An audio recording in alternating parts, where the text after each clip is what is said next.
Capítulo 23. Nicholas Soames encolhia-se enquanto o médico colocava o estetoscópio em seu peito desnudo. Meu Deus, onde o senhor guarda esta coisa? Na geladeira? O severo e robusto médico alemão não achou graça. Respire, por favor, ele ordenou. Inspire e expire. Inspire e expire. Sim, está bem, eu sei como faz. Há 22 anos que faço isso, grunhiu Nick. Ele respirou profundamente e depois soltou a respiração. Não queria estar ali no consultório do Dr. Werner Eckhard, com aquele cheiro horrível de ácido fênico. E os sinistros instrumentos metálicos de exame, mas não havia escolha. A fadiga dele tinha piorado durante a viagem de navio. Diversas vezes Fiona tentou encaminhá-lo para o médico de bordo, mas ele se recusou. Não podia, senão teria que retornar para Londres. Logo depois de sua chegada ao hotel no dia anterior, ele escreveu para Eckhard para marcar uma consulta, porque sabia que era um dos melhores médicos em seu campo. O doutor enviou uma resposta dizendo que alguém desmarcara a consulta e que podia atendê-lo naquele mesmo dia. Ao mesmo tempo em que Nick respirava profundamente, o Dr. Eckhard movia o estetoscópio do peito até as costas, ouvindo com atenção.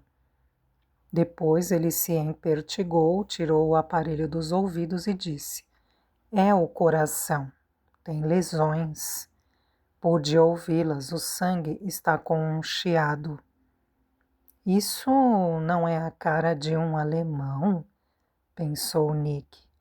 Nada de chavões para amenizar o baque, nada de mão no ombro. Somente uma boa pancada na cabeça. E depois a loquacidade habitual, que lhe servia de escudo contra o mundo, e seus horrores o abandonou. E ele pensou: "Oh Deus, é o meu coração, o meu coração." "Senhor Soames, sua doença está progredindo", continuou o médico. "É uma doença oportunista. Se quiser retardar o avanço dela, o senhor terá que se cuidar um pouco mais. O senhor precisa de repouso, alimentação saudável e deve evitar qualquer tipo de esforço." Atordoado, Nick concordou. Primeiro o coração dele, e depois o que viria? Os pulmões? O cérebro? Ele imaginava a doença invadindo o cérebro como um exército inimigo, comendo aos poucos todas as suas faculdades até obrigá-lo a colher dentes de leão e recitar versinhos infantis. Mas ele não permitiria, se suicidaria antes disso. O médico continuava a falar com monotonia e o desejo de Nick era que Fiona estivesse com ele. Ela era tão adorável, tão boa, tão leal. Pegaria a mão dele e diria que tudo acabaria bem, exatamente como tinha feito no navio. Será? Ele se perguntou com ansiedade. Mesmo uma pessoa tão especial como ela devia ter seus limites. Se ela descobrisse o que realmente havia de errado, ele certamente a perderia, sua querida Fi, sua única amiga.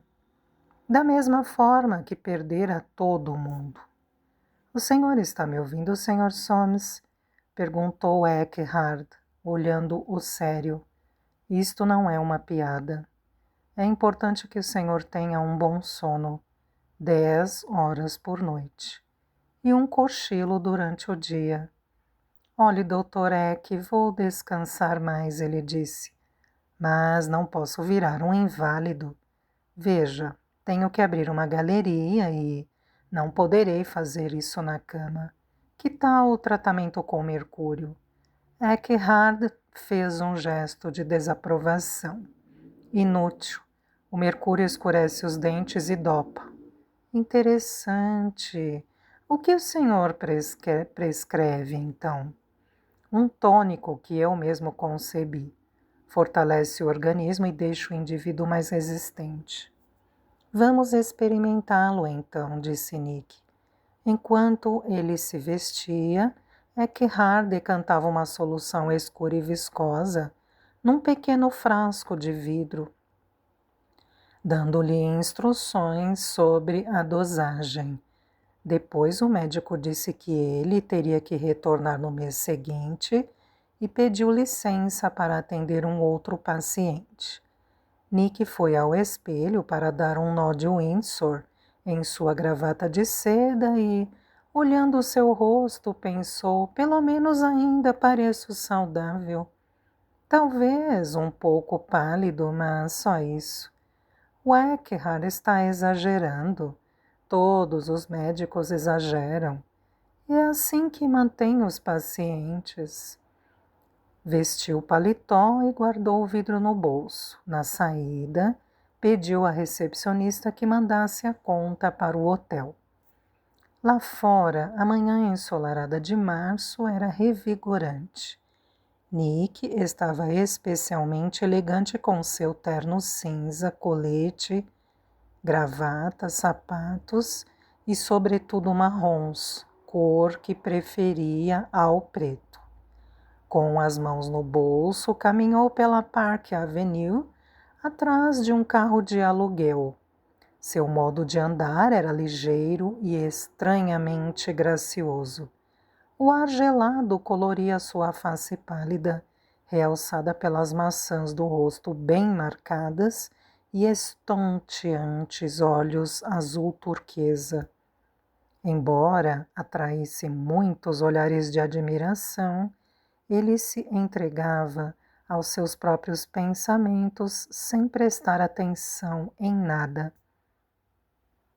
Por fim, conseguiu uma carruagem e pediu ao condutor que o levasse ao Gramercy Park.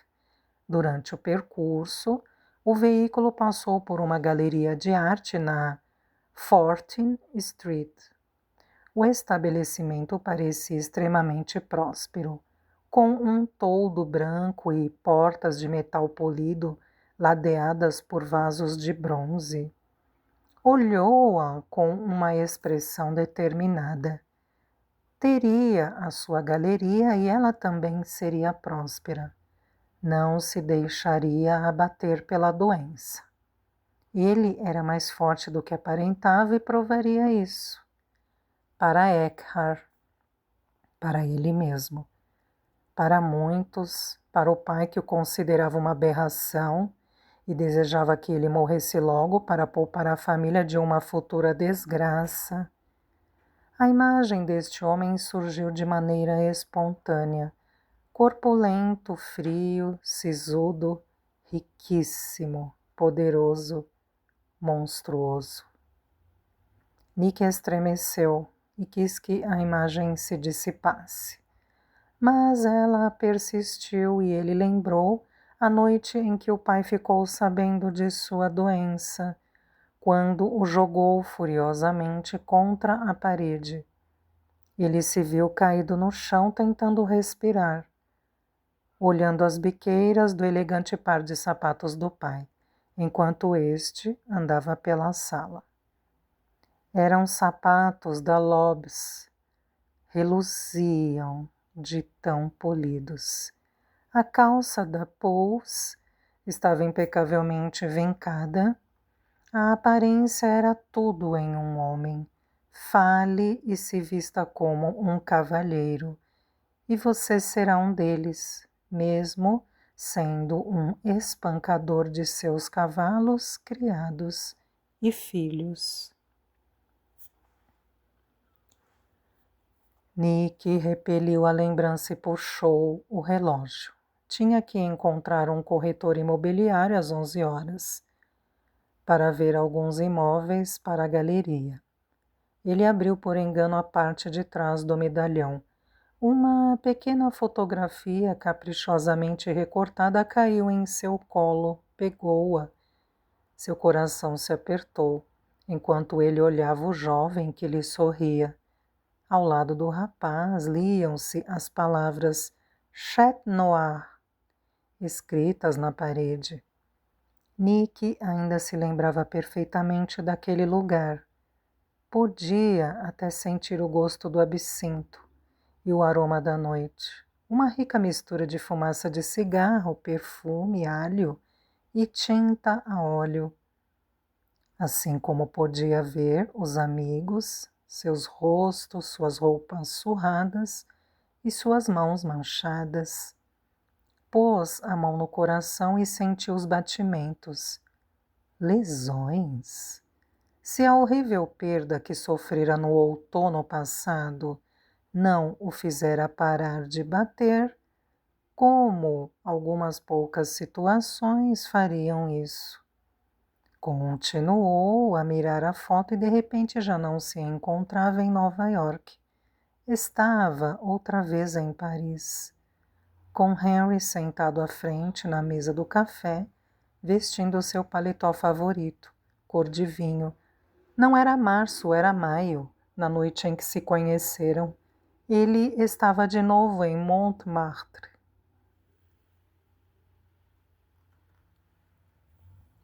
250 francos por aquele pôster?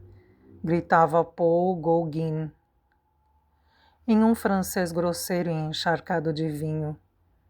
Parece mais um cartaz de poste, um anúncio. Melhor um pôster que uma caricatura infantil como as suas, Breton. Gritou de volta Henri Toulouse-Lautrec, extraindo risadas das outras pessoas presentes. No início daquele dia, Nick tinha vendido uma das telas de Toulouse-Lautrec, um retrato colorido de Louise Weber, uma dançarina conhecida como a Gulosa. O patrão de Nick, Paul Durand-Ruel, um renomado comerciante de arte, estava inseguro em representar Toulouse-Lautrec, mas ele o pressionou e o homem acabou concordando em vender os quadros. Nick só ganhou uma pequena comissão pela venda, mas obteve algo mais importante, uma vitória para a nova arte. Comercializar a nova geração era uma façanha. Era muito difícil vender um Manet, um Renoir ou um Morisot. Os que começaram com tudo aquilo. Mas Nick tinha fé. Em 1874, quando a vanguarda exibiu-se pela primeira vez, eles não conseguiram vender nada. Aproveitando a deixa de um quadro de Monet, intitulado Impressão, Nascer do Sol, a crítica rejeitou a todos como impressionistas, meros amadores, rebelando-se contra o que a sociedade considerava aceitável, em termos de história e estilos de pintar. Eles procuravam representar o real e não o ideal. Uma costureira debruçada em seu trabalho era um objeto tão válido quanto um imperador ou um deus. Suas técnicas eram livres, espontâneas, o que permitia evocar melhor a emoção. O público os havia rejeitado, mas Nick amava todos eles.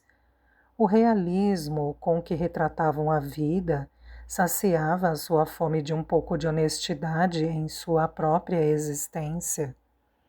Ele cursava economia em Cambridge, porque o pai o queria bem preparado para assumir o Albion, o banco da família. Mas passava a maior parte do tempo estudando arte. Ele estava com 19 anos, na primeira vez que viu a obra dos impressionistas, da National Gallery. Trabalhava no Albion nas férias de verão e odiava cada segundo que passava lá. Depois de ter visto a exposição, ele saiu do museu. Pegou uma carruagem de aluguel e pediu ao condutor que ficasse dando voltas durante 1 hora pela cidade, nos lugares de sua preferência, para que pudesse chorar em paz. Naquela noite, quando chegou em casa, ele já estava determinado a não continuar no banco e não voltar para Cambridge. Desafiaria o pai e partiria para Paris. Ele odiava a vida que tinha. Odiava aqueles dias sufocantes. Odiava os jantares em família com o pai bombardeando-o com perguntas sobre finanças e censurando-o por não saber as respostas. Odiava as festas insuportáveis nas quais as amigas da mãe empurravam as filhas para cima dele como cafetinas, já que um filho único era tido como um bom partido. Era uma vida de aparências. Quem ele era, o que ele era, tornara-se inaceitável. Mas nas telas de Monet, Pissarro e Degas, ele vislumbrou o mundo em sua realidade, não como mera aparência, e abraçou esse tipo de visão. Enquanto Nick tomava um gole de vinho, Gauguin e Toulouse-Lautrec seguiam implicando um com o outro, e ele se divertia imensamente. Os ânimos estavam elevados e triunfantes. A gulosa, em carne e osso, chegou entre assovios e aplausos. Nick olhou em volta e viu que Paul Signat e Georges Seurat discutiam acaloradamente. Emily Bernard amotinava um jovem de longos cabelos escuros, um pintor que Nick não conhecia, dizendo que a garçonete estava apaixonada por ele. Alguns dos seus colegas da galeria estavam presentes. Os irmãos Van Gogh, também, Vincent, desleixado e irritadiço, e o Solene Tel, diretor da Montmartre Goupil, uma galeria rival. A festa eslava ótima e a noite maravilhosa, até que ocorreu o desastre. Nick tinha comido os mexilhões cozidos a vapor e ainda raspava o molho de alho, que os acompanhava com pedacinhos de pão. Quando se debruçou para pegar um pão que Gauguin deixara de lado, um enorme repolho podre, atirado de algum lugar, o acertou na cabeça. Ele se sentou, chocado, sem conseguir falar. E começou a tirar a gosma dos olhos. Soou um grito, e os membros da confraternização saíram em disparada para pegar o atirador. O homem foi levado de volta à cena do crime. Era um funcionário dos Correios enfurecido com os quadros de Gauguin. Além de se recusar a pedir desculpas, ele ainda culpou Nick por ter metido a cabeça no caminho e fazê-lo errar o alvo. O fedor estava insuportável. Nick se levantou e anunciou que tinha que se retirar para se trocar, mas um dos integrantes do grupo, o jovem paquerado pela garçonete, ofereceu-se para levá-lo até um estúdio, onde ele poderia se lavar e pegar emprestado uma camisa limpa. Meu nome é Henry Besson, ele disse. Meu estúdio fica perto daqui, só 1 rua de distância. Vamos então, disse Nick. Eles subiram os 5 lances de escada até o pequeno estúdio de Henry, com Nick tirando a camisa pelo caminho. Já dentro do aposento, ele se debruçou sobre uma pia encardida e jogou um pouco de água na cabeça. Henry estendeu-lhe um sabão e uma toalha e, depois que ele se vestiu, um copo de vinho. Nick tinha entrado tão afoito para se lavar que não prestou atenção no estudo de Henry. Só fez isso depois que se limpou. Para sua surpresa, em qualquer direção que olhava, lá estavam as telas mais vibrantes e luminosas que ele já vira. Dependuradas nas paredes e encostadas nos móveis. Uma jovem que dançava com um sutil e perfeito rubor em suas faces de marfim. Uma lavadeira com a saia levantada acima dos seus joelhos carnudos. Carregadores em Le Hall. E depois ele viu uma tela que o deixou petrificado. Um retrato de 2 homens no café da manhã. Um deles sentado à mesa com uma torrada e um jornal. E outro bebendo café à janela. Estavam vestidos, nem mesmo se olhavam. Mas uma atitude de familiaridade dizia que os 2 eram amantes. Era um quadro inocente e incendiário. Nick engoliu em seco. Incrível, Henry, você já mostrou esta? Henry foi ver a tela a qual ele se referia e negou com a cabeça. Nossos amigos que pintam a verdade, Nicholas, são atingidos pelos repolhos, ele riu, e seus agentes também. O sorriso sumiu enquanto ele deslizava os dedos pelo quadro. A pintura revela o que somos. E as pessoas não aguentam isso. Quem aceitaria a realidade da minha vida? Eles não se juntaram aos outros. Beberam uma garrafa de vinho, abriram outra garrafa e conversaram a noite inteira sobre os amigos pintores, sobre os escritores Zola, Rimbaud e Wilde, sobre os compositores Mahler, Debussy e sobre eles mesmos.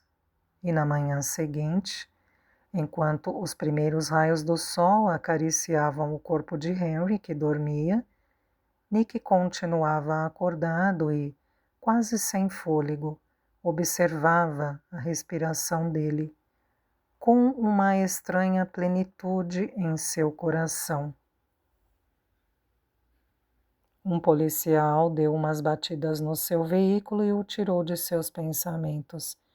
Tem uma carruagem virada lá na frente, ele gritou para o condutor. Está tudo parado, pegue a quinta. Nick abaixou o olhar para a foto ainda em sua mão.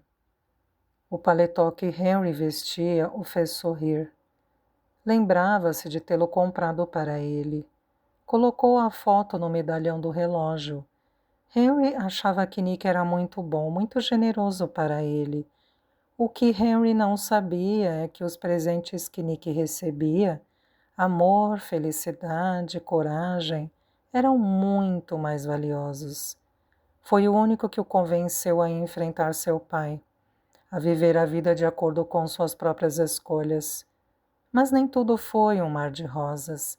Eles tiveram algumas brigas e uma delas aconteceu no Louvre.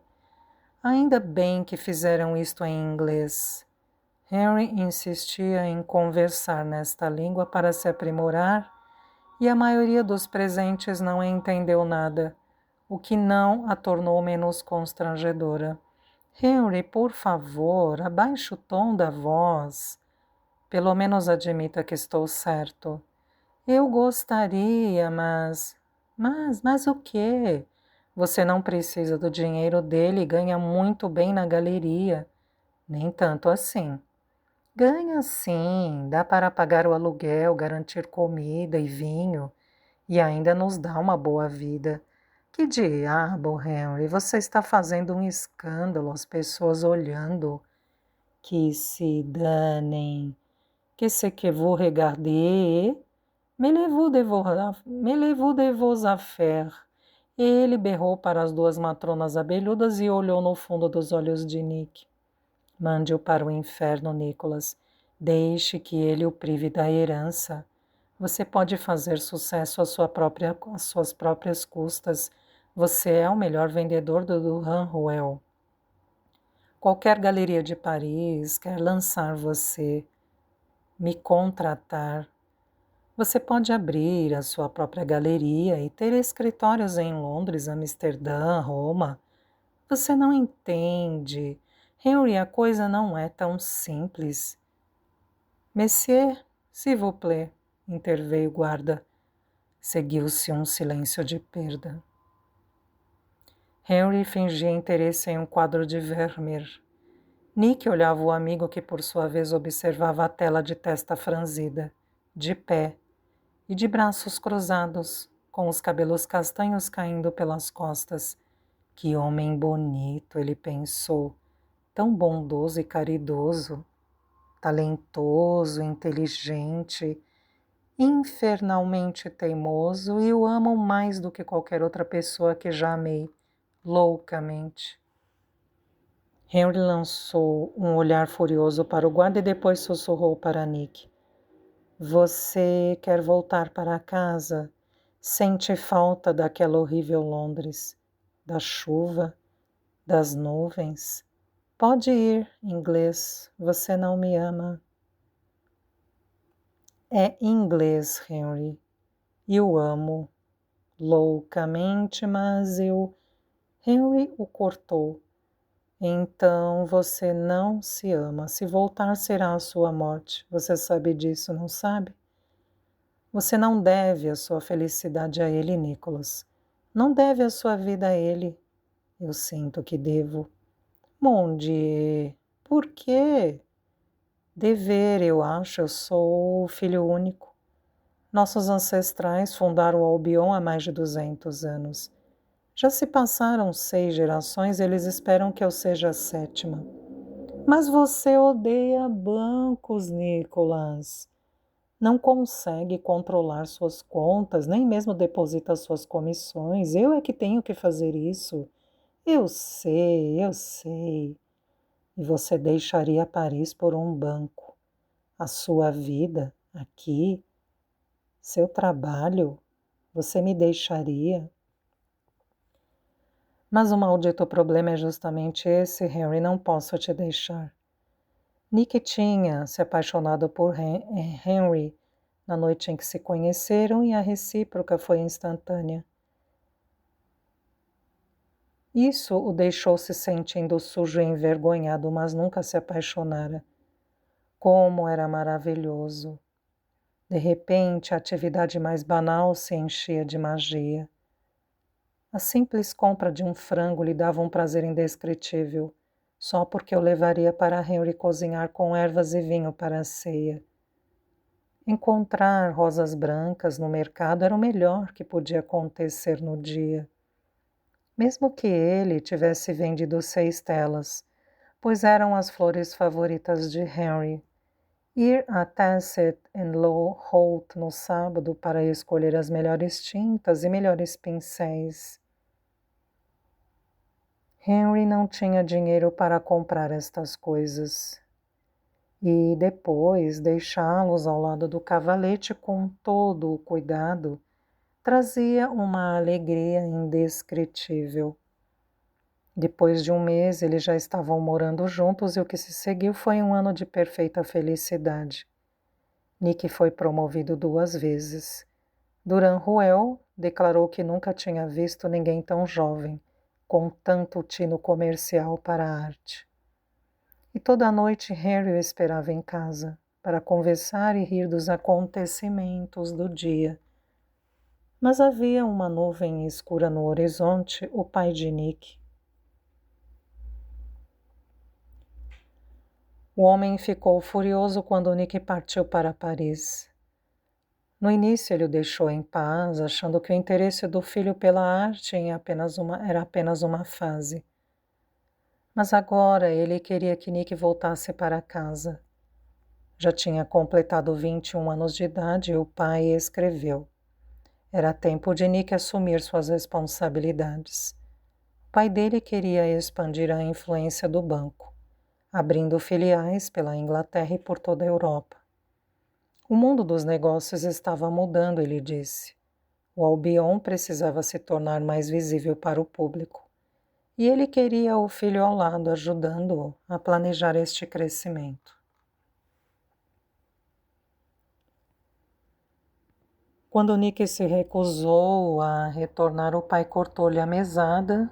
Como isso não funcionou, agora ele ameaçava deserdá-lo. Se isso acontecesse, Nick perderia um legado incalculável, milhões de libras em dinheiro vivo, créditos e investimentos, uma casa em Londres, uma propriedade em Oxfordshire, propriedades em Devon e Cornwall, uma cadeia na Casa dos Lordes, uma cadeira na Casa dos Lordes. Ele escreveu para o pai com uma proposta. Se tivesse um pouco mais de tempo só até o verão, voltaria para Londres em setembro e os dois poderiam conversar. O homem concordou, e agora já era início de julho. 2 dias depois, ele e Henry deixariam Paris para ir até Arles, e nas semanas seguintes pensaria no que fazer. Um vento gelado entrou pela janela da carruagem. Ainda perdido nas lembranças, Nick nem se deu conta, e ele e Henry acabaram alugando uma velha casa de pedras em Arlen. Lá, davam longas caminhadas pelo campo. Dormiam, embalados pelo silêncio. Acordavam descansados e juravam nunca mais voltar para a imunda e barulhenta Paris. Henry pintava durante o dia e Nick se correspondia com artistas e clientes, ou lia. Às vezes caminhavam até o centro da cidade para jantar em algum café, mas na maioria das vezes era Henry quem cozinhava. À noite, a decisão de Nick seria revelada. Henry tinha feito uma torta de cebola. Nick não conseguiu comer um só pedaço. Eu estou muito preocupado com Vincent, Nicholas. Ele não está bem.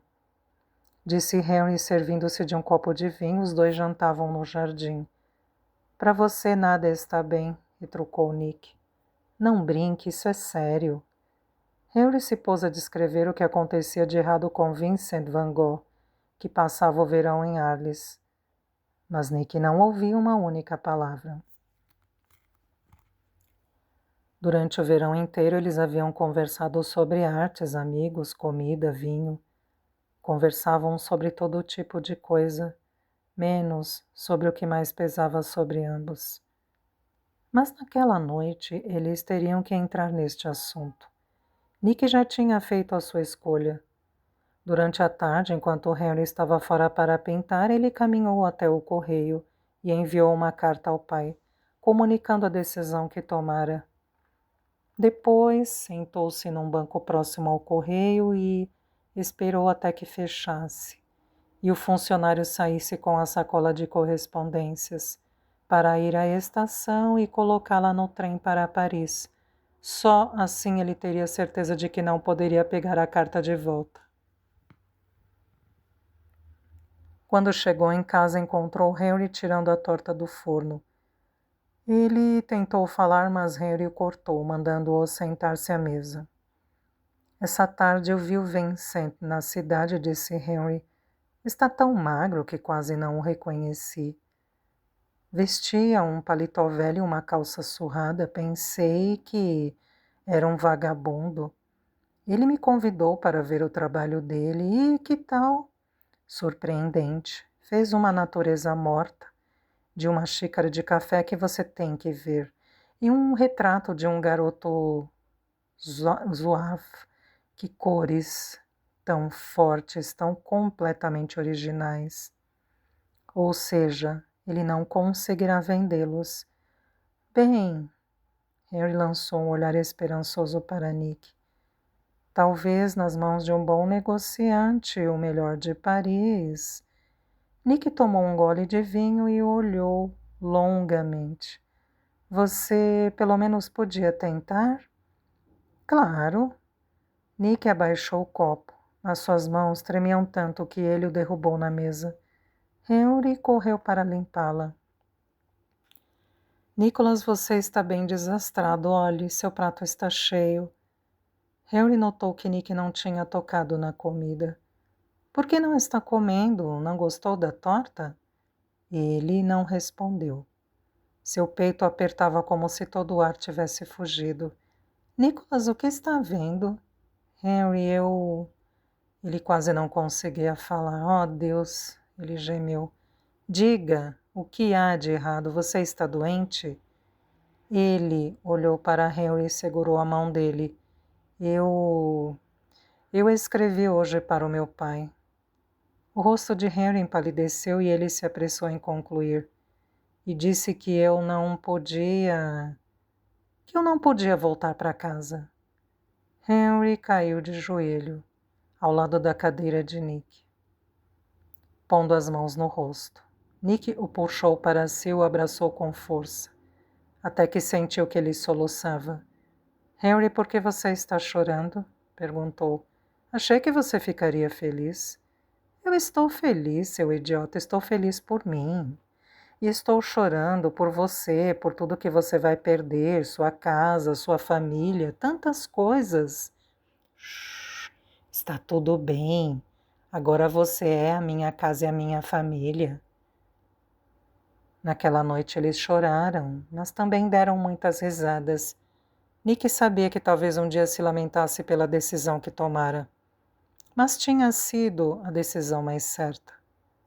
Retornaram a Paris em meados de agosto. Nick retomou o trabalho, determinado a prover seus amigos artistas com o dinheiro e a fama que as vendas podiam ocasionar. Henry começou a vender seus quadros. 2 telas para a Duran Ruel, 3 para a Goupil.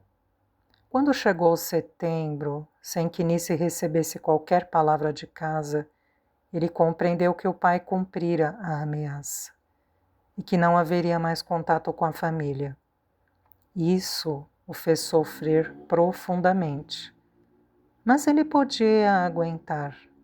Havia encontrado um amor estável com Henry e era disso que mais precisava. Nesta época, ele achava que a felicidade duraria para sempre.